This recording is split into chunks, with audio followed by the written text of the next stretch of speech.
Good morning and welcome back to Gaming with ADHD.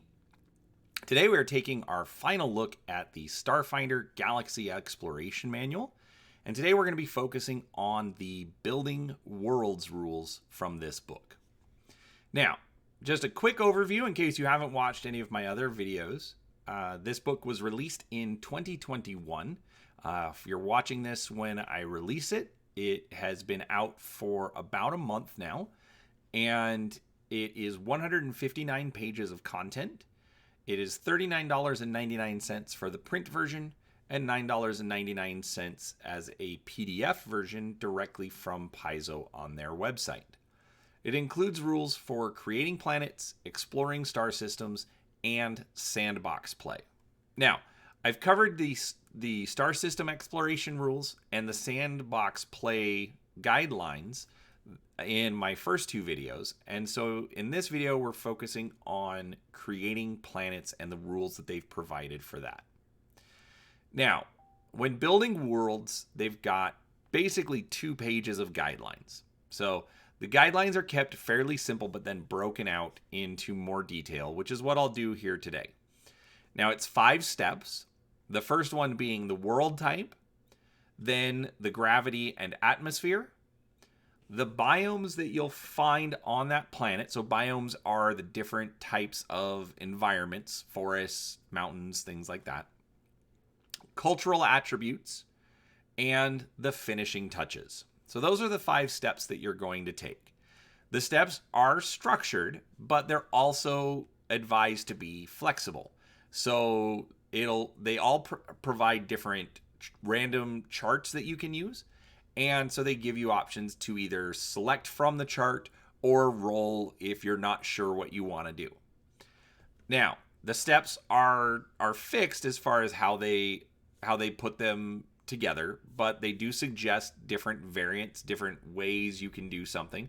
And obviously you can do something in any order. So if you have something that might show up in your finishing touches, but that's where you want to start, obviously you can go with that. But the steps are basically there to try and simplify the process. Now, in addition, each of the steps that they provide also gives you different story hooks that you can build in along the way. So you're not having to put your planet together and then suddenly there's a story hook. Sometimes your story hook is going to come because it's a gas giant. So you're going to decide that when you're deciding your world type. Sometimes the story hook is because of a cultural attribute, something you find when you actually get to the planet. So they're giving you story hooks along the way because, remember, this book is about creating your own sandbox environment to play in. It's not trying to give you steps to make a structured storyline. So they put story hooks in all along the way. Now, there is also a product that they mention called the Deck of Many Worlds. It's about 100 card deck that is used to randomly generate planets while playing the game. And I don't personally have it yet, but based on the book, I am going to be picking it up. And they recommend using the 2 products together to actually come up with even more variety. So the first step is the world type. Now they give you 7 different types from planets, be it gas giants or just terrestrial rock type planets, or even just an irregular type planet. Maybe it's not spherical, maybe it's something else. Asteroids, so it's a really big rock floating in space, but does it have its own atmosphere? It's not quite big enough to be a planet, but for some reason it's supporting life. Moons and space vessels. Now, those can be either space stations or ships. And then once you've selected your world type, you're going to go in and pick what kind of gravity and atmosphere do you have. That asteroid that I was talking about, does it have an atmosphere? Does it have gravity? Maybe it has an atmosphere, but no gravity. The gravity can go anywhere from 0 to extreme, and basically it's a chart with 5 different options on it. And no atmosphere to a thick atmosphere. And as far as the atmosphere is concerned, then they also give you options for, is the atmosphere corrosive? Is it toxic? Do you want to do something else with it to make it a unique atmosphere? Now, once you've determined your gravity and your atmosphere, the next thing to pick is the biomes. Now, biomes are your environments, like I said, mountains, forests, water, marsh zones. And so they give you 12 different options, and they actually advise that you either select one or select many. It is a random chart, just using a D12. So, maybe you'll roll a D12 once to figure out how many biomes you're going to have, and then roll again on the chart that many times. If you roll a result a second time, maybe that particular result is going to be more prevalent. If you roll forest twice, maybe you're going to end up with a planet like Kashyyyk or the moon of Endor, and it's just covered in forests. And each of the biomes, they actually will break down into 4 pages of content. And that content is going to give you an overview, a look at some of the inhabitants, adventure hooks, and player options. Now, the player options, sometimes they're feats, sometimes it's equipment, sometimes it's magic spells. It's something to help drive the flavor of that particular biome. So, best part about that is this book, if you're a Starfinder player, ends up giving you lots of different options. If you're using it for a different game, you'll have to come up with some of the rules on your own, but it still gives you ideas of things that you can work with. Now, real quick, let's take a look at one of the biomes. And the one that I selected, I realize it can seem kind of boring, is the mountain, which for some reason is showing as cut off. It wasn't doing that earlier, but it'll still give you an idea. Actually, let me zoom in on this since it's cutting some of the information off. All right. So they're going to start by giving you just some different things you want to think about for mountains. So the common let's look at the first paragraph. The common hazards of even the most mundane mountains: steep cliffs, deep ravines with rushing rivers at the bottom, low oxygen, extra hours of night and weeks of winter, and the constant threat of avalanche and rock slide are amplified all the more by the endless potential of science fantasy. Anything could await atop the next peak, from magically animated, ever-shifting stone to dangerous apex predators that can scale near vertical surfaces with supernatural ease. Higher altitude also comes with colder temperatures, even on a sunny day. Nights can turn bone-chilling quickly, and high winds make it difficult to start a fire. Campsites must be scouted ahead, and mercurial weather conditions can turn deadly in an instant. Barren desert plateaus might pose a challenge for travelers whose equipment requires regular cleaning with water. Extra equipment weighs anyone down with picks, oxygen tanks, and camping gear stuffed into oversized packs. Weather events such as rain can turn into ice storms at higher elevations. In warmer climes, desert heat and dehydration can quickly endanger unprepared trekkers. So, they really dive into giving you some flavor for these different areas that your players are going to go to. As you can see, they've got a little sidebar here for mountain ghost towns. Basically, because mountains are where people go to mine and to look for minerals and gems, things like that. Or maybe you're hiding a population up in the mountains. So, maybe there are abandoned settlements up there.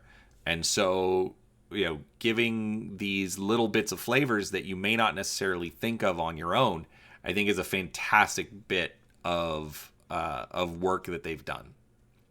They then go on to talk about the mountain adventurers, the type of characters that are going to be in mountain environments. then they're going to look at mountain worlds. So they say that a vast majority of terrestrial planets have some kind of mountainous region. And so, what if the entire planet is covered in mountains? How do you deal with the settlements? How do you deal with the plants and the animals that are going to populate that? They then give you different rules for mountains. They give just they reference back to the main book with the comprehensive set of rules for mountain adventures, but then they also are going to give different rules for chasms, perception checks, things that you may want to take note of for this particular biome. Now, each biome then also has a toolbox. So the first one is for the inhabitants. What kind of sentient races are you going to see there? And what types of monster type creatures? So they're not intelligent. They're just some sort of a threat to the players. And then they're also going to give you 20 different adventure hooks that you can use in this particular biome. So like the first one here, a haunting call from a dangerous mountain peak has led travelers to their deaths since the end of the gap, inspiring local folklore. The same mountain also harbors a rare herb that is key to cutting-edge bioweapon research. So, right there, just a couple of little hooks to get players interested and get them moving into this particular location. Now for this one, they give us spells. So cairn form, tectonic shift. So something that the players would find useful in a mountain type setting. And that's what they do for the biomes. They go into like the plains, space. There's with the 12 different biomes, they give you a lot of different options. Sometimes, as you see here in the space section, they'll give you lists of gear that you would be able to use and that would be useful in that particular biome. And then you'll also notice, like here on the moon crystal, it's marked with this AA3. Basically, that's a reference to another Starfinder book. So the moon crystals are referenced in Alien Archive number 3. So, they're going to tell you about information that's already been created and where to find it. So, all right, back to our slides. So once you've got your biomes picked out, you're then going to move into the cultural attributes. Now, typically these are rated low, medium, or high. And so the first one is going to be the accord. What's the planetary stability like? Is it very unstable? Are there constant wars, constant factions going at each other? Or is it very high accord? So it's got a one world government and everybody gets along. They're going to look at the alignment. Now, this has 9 different options because it is based on the D20 alignment system, lawful good, neutral evil, things like that. And the point of this is to give you a general idea of how the particular population acts. Now, after you pick the alignment, you're going to look at magic. How does the magic affect the culture? Is it a low magic society? Is it a high magic society? Now, the reason that I ended up getting this book was for other games, such as Star Trek or Shadowrun. Now, in Shadowrun, magic obviously fits in very well, but what about a game like Star Trek, where they don't deal with magic? Well, they don't deal with magic, but they do have races such as the Q, who are, very super powerful, can create things out of thin air, and, that could be seen as magic. How does, maybe it's a planet of Q-type, a Q-type race. So how does that affect the culture? How does that affect the players interacting? Religion. What's the cultural influence of a religion? Is there very little religion? Is there a high amount of religion? Don't forget that in Starfinder, because it is based off the Pathfinder and the Dungeons and Dragons system, religion is a very real thing. The gods do exist. So how does religion in that particular culture affect it? And then finally, technology. It's a space fantasy game. Obviously, technology is going to play a role. Your spaceships, your laser guns, your energy swords, whatever they are, technology is going to influence the world that you've now created. So, our final step is the finishing touches. Now, finishing touches are your own adventure hooks that you put in. NPCs that you want characters to find, be it the city administrator or the village elder. Because it is a very large galaxy, you could have races at all different technology levels and different cultural levels. So what are the NPCs that you're going to put on this planet? What about the settlements? How many cities are there? Are they abandoned? Maybe the planet is still alive, but for some reason there's no sentient beings, but their cities are still there. So what is it that you're going to do to bring those settlements in? And then finally, any other features. Maybe it's a giant, transmitter that's sending signals out into space, or some giant monument to a long dead race. What is it that you're going to add in to this particular planet to just give it that last little touch? So this basically is to flesh out the setting, how you want it to be. Instead of just following along the chart the entire time, come up with some of your own different ideas to put it in there and give your players something exciting to find. So, final thoughts. As far as the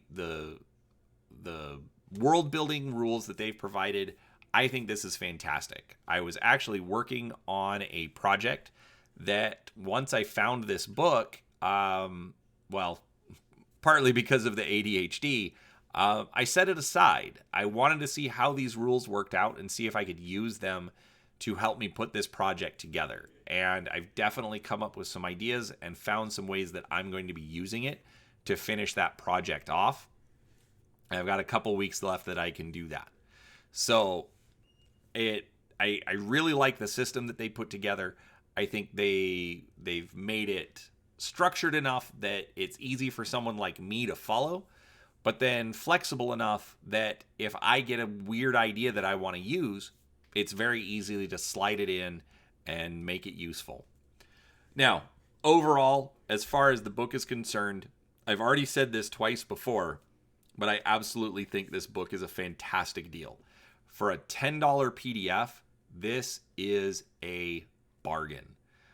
If you want the printed copy, Paizo always makes really good books. They're full color.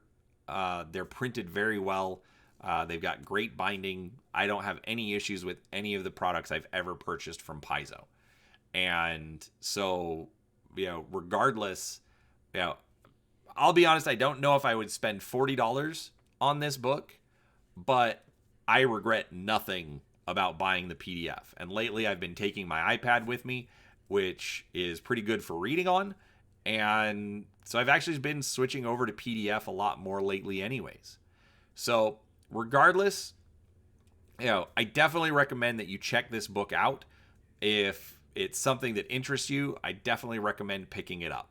And there you go. There's my final thoughts. So with that being said, thank you for watching. I appreciate your patience with me this morning. And if you like the video, please give it a thumbs up. If you think that I needed to improve something, please put it in the comments. I definitely want feedback. Is the volume too low? Is the lighting, too bad?